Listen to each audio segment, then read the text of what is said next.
Now we are discussing the topic decomposition. Important topic है, थोड़ा सा ध्यान से देखेंगे। डीकम्पोजिशन का क्या मतलब होता है? देखो, जैसे फॉर एग्जांपल एक जंगल है, उस जंगल में कोई भी जानवर मर सकता है, प्लांट भी डाई करते हैं, प्लांट भी मरते हैं, एनिमल्स भी मरते हैं, ठीक है। प्लांट्स भी मरते हैं, एनिमल्स भी मरते हैं, ठीक है। मान लो कि एक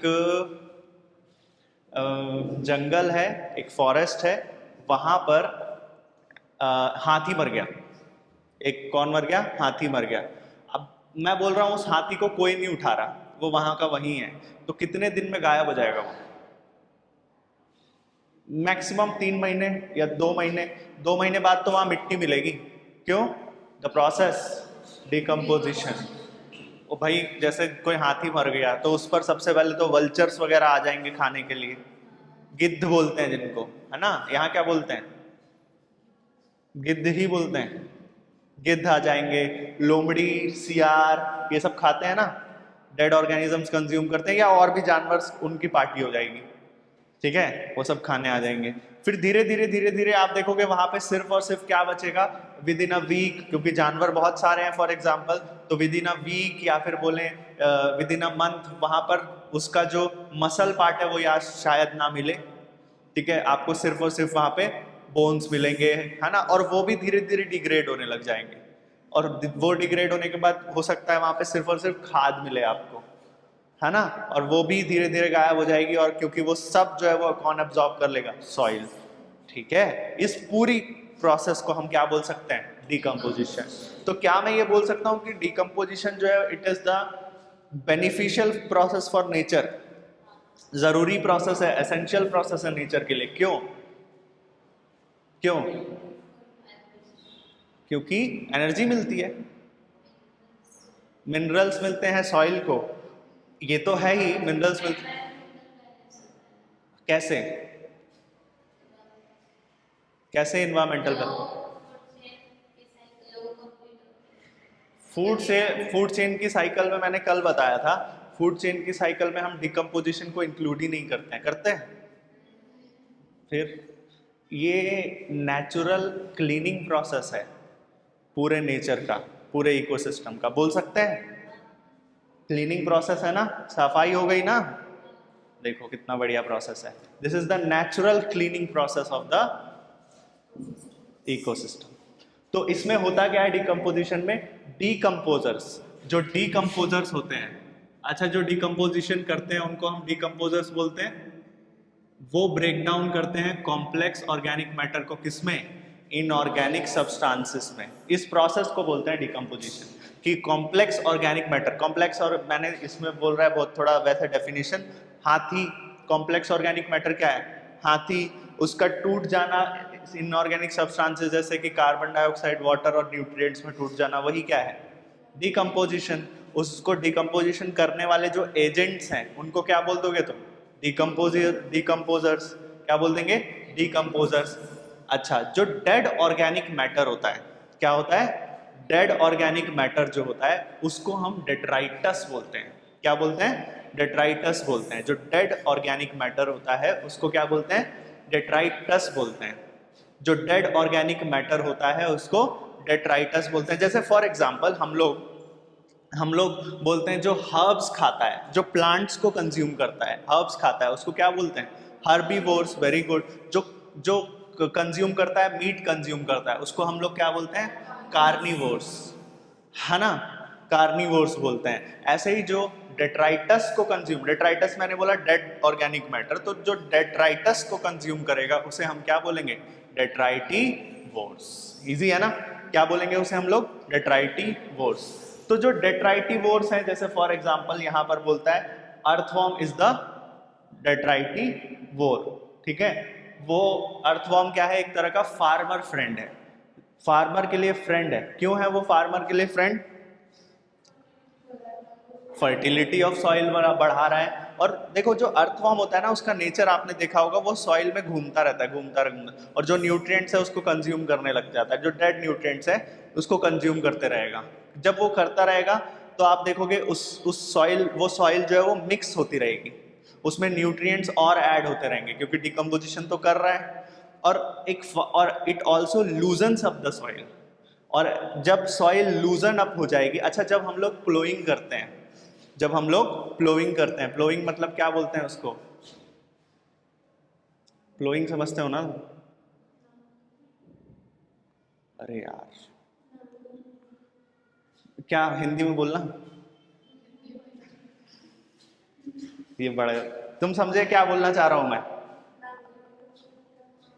प्लोइंग को यार, जैसे अरे यार जो मशीन से या फिर हाँ, मशीन से, ट्रैक्टर से क्या करते हैं वो? मिट्टी को ऊपर करते हैं, उस प्रोसेस को क्या बोलते हैं हिंदी में? अरे तो कुछ तो बोल। प्लोइंग का हिंदी क्या होगा? हल चलाना। हल चलाते हैं जो, हल चलाना भी बेसिक हो गया, कुछ और बोलेंगे, मैं तुम गूगल करना पड़ेगा ये। ठीक है, हल चलाना। ठीक है, फॉर एग्जांपल हल चलाते हैं, तो हल चलाते हैं जब, तो हल तो आजकल कौन ही चला रहा है, सब ट्रैक्टर से ही चला रहे हैं, है ना? तो वो जब चलाते हैं तो नीचे की मिट्टी जो है वो ऊपर आ जाती है, और वो जो सॉइल है, क्या दूसरी बात, वो सॉइल थोड़ी सी लूज हो जाती है। पहले तो टफ है ना वो सॉइल, उसी में अगर सो कर दोगे, क्या रूट्स नीचे की तरफ ग्रो हो पाएंगे? नहीं हो। तो we loosen up the soil by ploughing. वो प्लो करने का मतलब क्या होता है, क्यों करते हैं? ताकि सॉइल क्या हो जाए, थोड़ी सी लूजन अप हो जाए। समझ आया? और उसी चीज में हेल्प कर रहा है। और जब घुमा रहा है, मिक्सिंग अप सॉइल, घूमता रहता है ना अर्थवॉर्म, ऐसे बहुत सारे अर्थवॉर्म है, तो वो भी लूजन अप कर रहा है सॉइल को। ठीक है, तो ये फार्मर्स के लिए अच्छी बात है, खराब बात है? अच्छी बात है। तो ये बात कह रहे हैं हम लोग, समझ आया?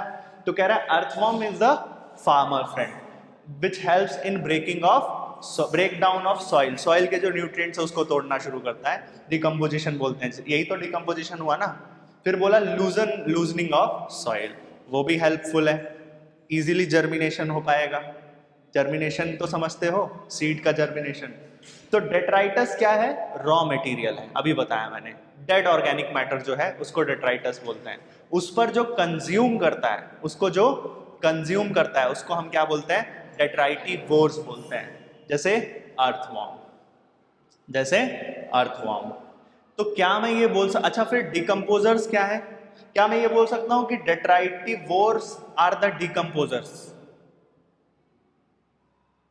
बोल सकते हैं detritivores are the decomposers.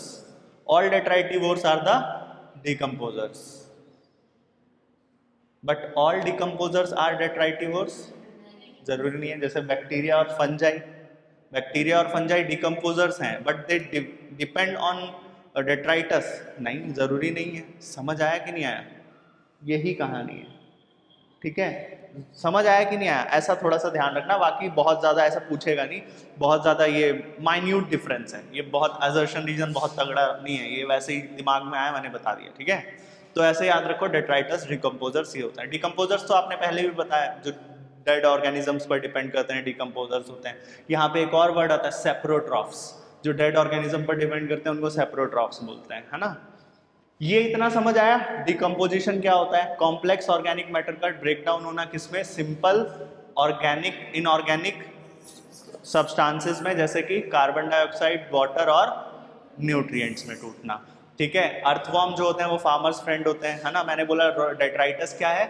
Raw material है for the process of decomposition, dead organic matter, और उस पर जो डिपेंड करेगा वो डेट्राइटिवोर्स है। डेट्राइटस क्या क्या हो सकता है? देखो, कोई प्लांट डेड हो गया, डेड प्लांट, डेड एनिमल्स, ठीक है, ह्यूमन एक्सक्रीटा, या फिर for example excreta of animals, anything could be the detritus. समझ आया? ये सब क्या हो सकते हैं? डेट्राइटस हो सकते हैं। Now we are coming to the process of decomposition. दिख रहा है तुमको? इधर आ जाओ, नहीं तो ये, ठीक है। Now we are coming to the process of fragmentation. तो फ्रेगमेंटेशन का क्या मतलब है? फ्रेगमेंटेशन का मतलब है डेट्राइटस, फ्रेगमेंटेशन का मतलब है कि सबसे पहले जो डेट्राइटस है वो टूट जाएगा स्मॉल पार्टिकल्स में, और क्योंकि उनको कौन कंज्यूम कर रहा है? डेट्राइटिवोर्स, जैसे अर्थवॉर्म बताया मैंने। तो डेट्राइटस का टूटना स्मॉलर पार्टिकल्स में, उसे ही हमने क्या बोल दिया? फ्रेगमेंटेशन। डेट्राइटस का टूटना स्मॉलर पार्टिकल्स में, उसे ही हमने क्या बोल दिया, फ्रेगमेंटेशन में। अब जब वो टूटेगा तब आप देखोगे कि छोटे छोटे जो उसमें वाटर सॉल्यूबल सब्सटेंसेस हैं, ठीक है, वाटर पानी का रिसाव होगा ना कोई सॉल्यूशन का रिसाव तो होगा ही जब वो टूट रहा है। तो जो वाटर सॉल्यूबल सब्सटेंसेस है वो कहाँ लीच अप गो डाउन होने लग जाएंगे, नीचे सॉइल में, वो एब्जॉर्ब होने लग जाएगा सॉइल में, और इसी प्रोसेस को क्या बोलते हैं, लीचिंग। इसी प्रोसेस को क्या बोलते हैं, लीचिंग।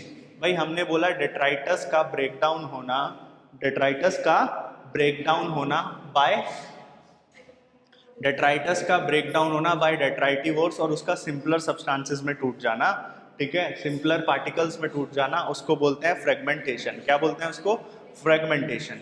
लेकिन उसको बोलते हैं फ्रेगमेंटेशन, लेकिन उसके साथ में अगर एक प्रोसेस हो रही है कि water soluble substances are going down into the soil, water soluble inorganic nutrients are going down into the soil और वो प्रेसिपिटेट हो जा रहे हैं, उस प्रोसेस को हमने बोल दिया लीचिंग। इसके बाद क्या होगा कि कैटाबॉलिज्म, कि कुछ बैक्टीरिया होंगे वहाँ पे, कुछ फंजाई होंगे, और बैक्टीरिया के पास अपने एंजाइम्स होते हैं, फंजाई के पास अपने एंजाइम्स होते हैं, है ना। बैक्टीरियल एंजाइम जैसे फॉर एग्जांपल लाइजोजाइम पढ़ा आपने, काइटिनेज पढ़ा होगा बायोटेक, है ना।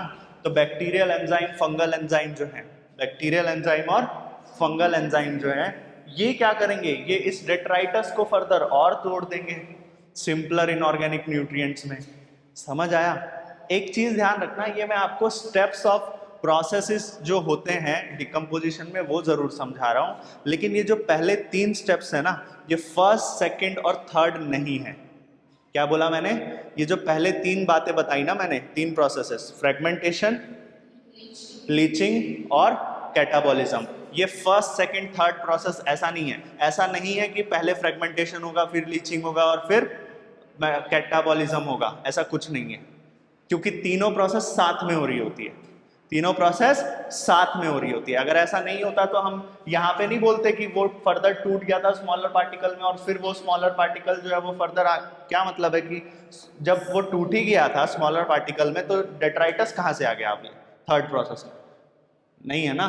तो ये तीनों प्रोसेस साथ में चल रही है, ठीक है। इसके बाद ये तीनों प्रोसेस हो जाने के बाद ये होता है, ये बोल सकते हो आप ह्यूमिफिकेशन। समझ आया।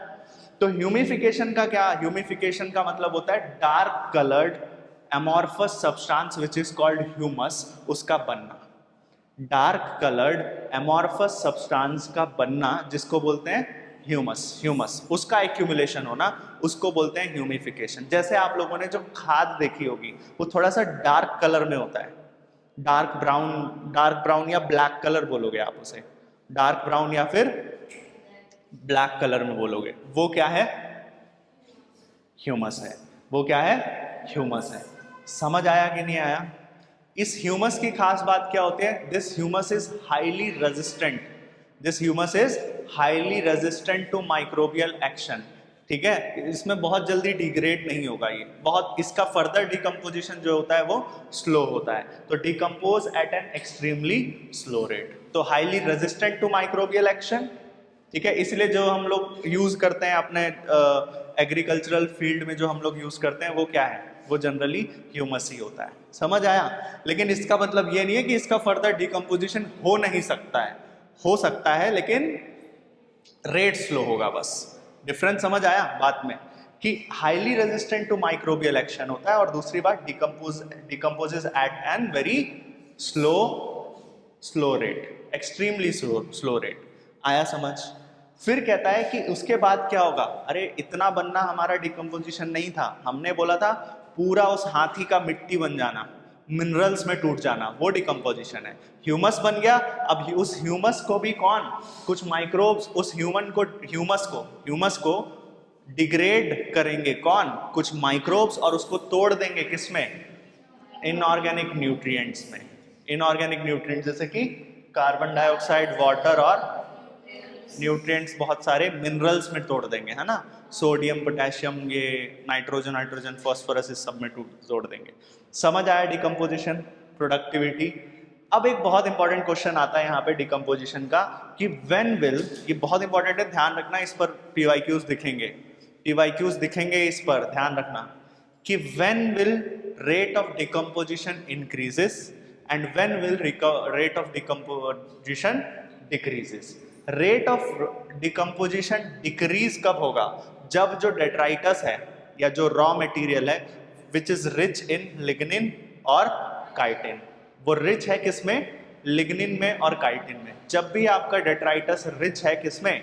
लिग्निन में और काइटिन में, तो क्या होगा?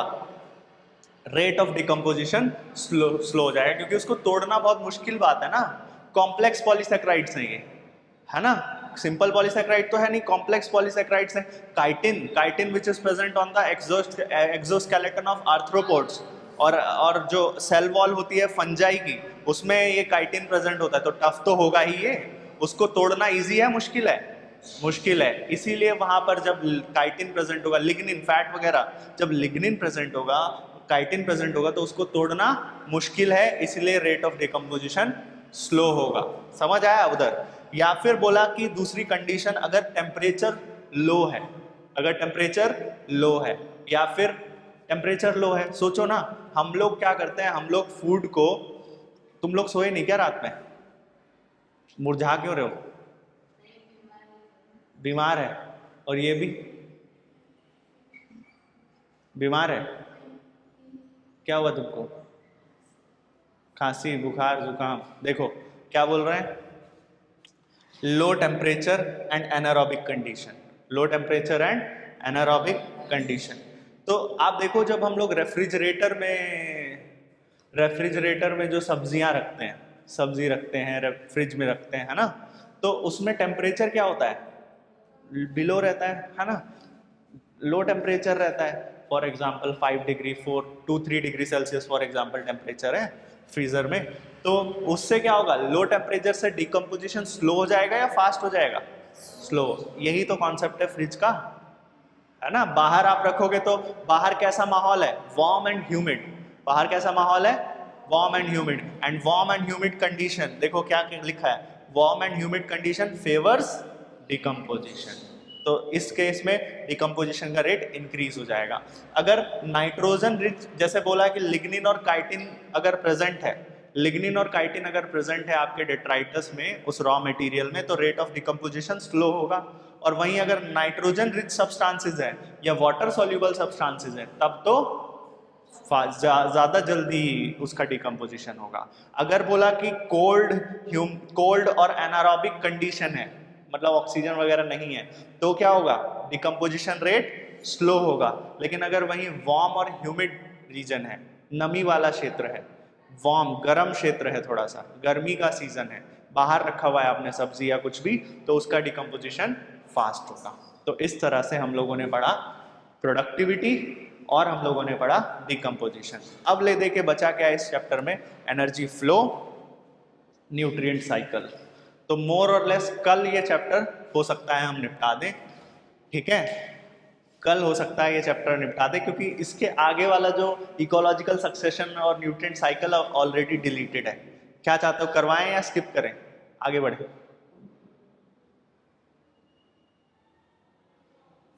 करवाएं, स्किप, है ना, पॉइंट नहीं है अभी तो, है ना। तो उस टाइम को हम लोग बचा सकते हैं और 11th वाला सेक्शन जल्दी शुरू कर सकते हैं, है ना। 1-2 क्लास, एक क्लास अब इम्पॉर्टेंट हो जाएगी आप लोगों की, ठीक है, नोट करो।